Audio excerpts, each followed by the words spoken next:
Before we dive into today's story, close your eyes for a moment and picture a lonely ranch on the far edge of the Wild West. A place where one man worked the land alone, carrying the weight of silence and the belief that love had died with the woman he had buried years ago. Clay Maddox lived by routine, by duty, by the steady grind of sunrise and sunset. But everything changed the day his two daughters came riding home with a wounded, beautiful Apache woman who carried danger on her heels and destiny in her eyes. What happened next tested courage, family, and the very meaning of home. If you're new here, make sure to subscribe, share, and drop a comment to support the channel. Let's begin this story. The sun was sinking behind the distant plateaus when the Maddox ranch exhaled after another long day. Clay wiped the sweat from his brow as he hammered the last fence post, unaware that his world was already shifting miles away.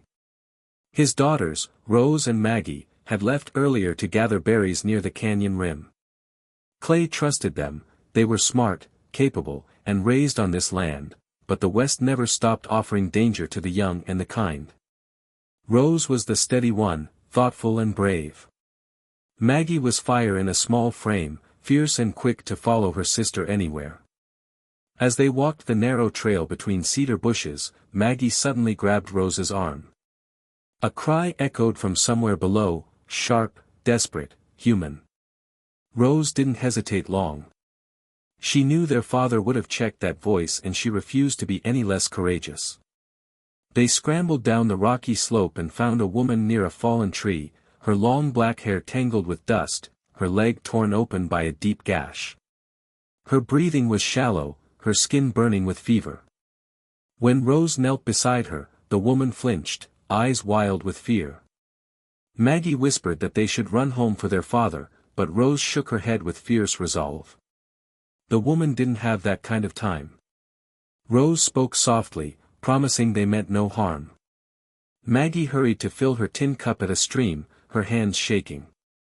When she returned, the woman whispered her name, Loanna, each syllable heavy with exhaustion. Her eyes fluttered shut again. Rose pressed a hand against her forehead, feeling the fever. They needed to get her home, but she could barely walk. Still, the girls braced under her weight, taking slow, painful steps toward the ranch as dusk swallowed the land. Clay was washing his horse when he spotted movement on the path. His heart tightened. The girls were late. He walked toward them, then broke into a run. Rose and Maggie were dragging a wounded Apache woman, their small bodies trembling with effort. Clay felt a dozen instincts crash through him, fear, anger, confusion, but when he saw the exhaustion on their faces, only concern remained. He lifted the woman into his arms as though she weighed nothing and carried her inside. He laid her on the bed that once belonged to his wife. The memories cut deep, but he forced his hands steady as he cleaned and stitched her wound. Rose and Maggie explained everything in breathless pieces. Clay listened in silence, torn between pride in their compassion and fear of what this act of kindness might bring. Tension between settlers and tribes still bled through the land. Helping her could bring danger. But sending her away would bring shame he couldn't live with. Loanna drifted in and out of sleep for the next 2 days. Rose cooled her fever, Maggie brushed dried leaves from her hair, and Clay changed the bandages, nodding at how fiercely her body fought to heal. He had seen Apache warriors before, proud, resilient, but something about Loanna felt different. Even in pain, she carried a quiet strength. When she finally opened her eyes long enough to whisper her thanks, Clay felt something crack in the wall he had built around himself. As her strength returned, fragments of her story emerged. Her band had been attacked by raiders, men with no loyalty or law, driven only by greed. She had been separated from her family, wounded, and left to die. Clay's jaw tightened. Raiders were a plague. If they learned she had survived, they would come for her, and for anyone protecting her. But when he looked at the grief in her eyes, he knew he couldn't ask her to leave. Days turned into weeks. Loanna healed, though a slight limp remained. She thanked them by helping however she could, grinding herbs, weaving baskets, teaching the girls small pieces of Apache wisdom. Maggie adored her, trailing her everywhere. Rose found comfort in her presence, as though she had discovered an older sister she never knew she needed. Clay watched all of this from a distance, feeling warmth return to a heart he thought had turned to dust. He told himself repeatedly that she would leave one day. She had a people somewhere. But something deeper was happening. And his daughters noticed too. One evening, after a light rain, Rose whispered to Maggie that their father didn't look as lonely anymore. Maggie nodded, saying she had even seen him laugh, something she hadn't seen in months. Their observations carried truth. Loanna had begun to heal wounds Clay thought would never mend. But fate waits for no one. Clay returned late one night from checking the northern ridge. The ranch felt too still.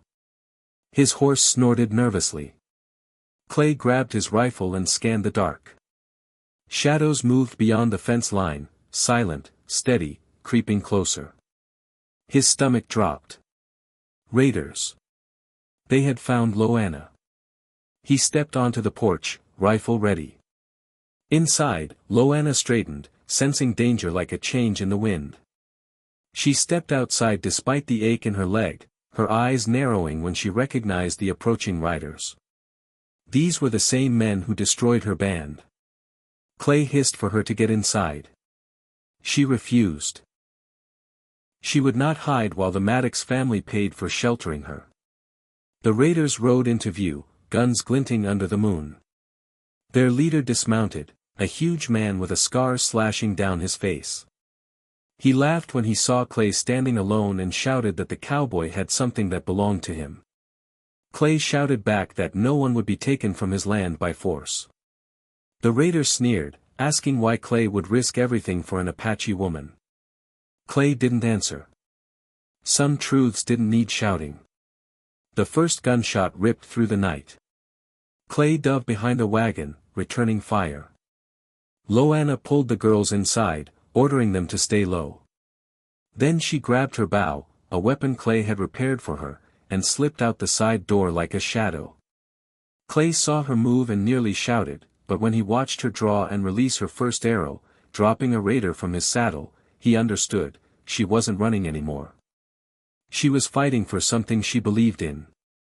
Clay fired again, hitting another raider. Chaos erupted, horses screaming, dust flying, gunfire bouncing between the barn and canyon. The raiders tried to flank them. Loanna shot 2 more arrows with deadly precision. Clay took down another man with a clean shot. But the leader wasn't done. He charged forward alone, firing wildly. Clay shifted to reload, but the man shot first. The bullet grazed Clay's ribs, knocking him back. Loanna saw him fall and sprinted toward him, ignoring danger. She slid beside him behind the wagon. Their eyes locked, fear, fire, and something deeper passing silently between them. Clay told her she should have stayed hidden. She whispered fiercely that she would rather die fighting beside him than be taken again. Together, they fought as one. Clay firing left, Loanna shooting right. The raiders faltered, unprepared for such unity. Some fled. But the leader kept coming. He aimed straight at Loanna. Clay lunged, shoving her aside as the bullet fired. It tore a hot line across his ribs. Loanna rose, eyes blazing, drew a final arrow, and released it with steady precision. It struck the leader square in the chest. He hit the ground, dead before he landed. The remaining raiders fled into the darkness. Silence settled over the ranch. Loanna caught Clay as he sagged, her hands trembling as she pressed them to his wound.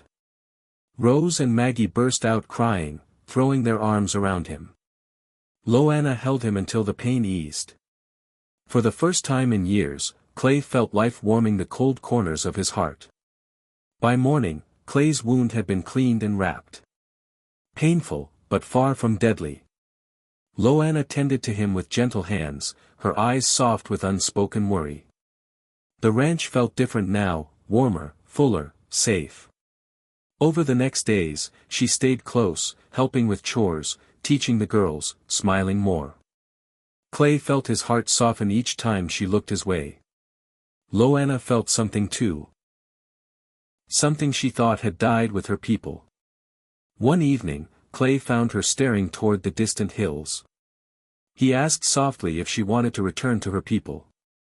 She said she didn't know if they were alive, but she had found something here she never expected again: safety, belonging, and a reason to breathe without fear. Clay swallowed, stepped closer, and told her the girls saw her as family now, and he did too. Her fingers brushed his hand. He closed his gently around hers.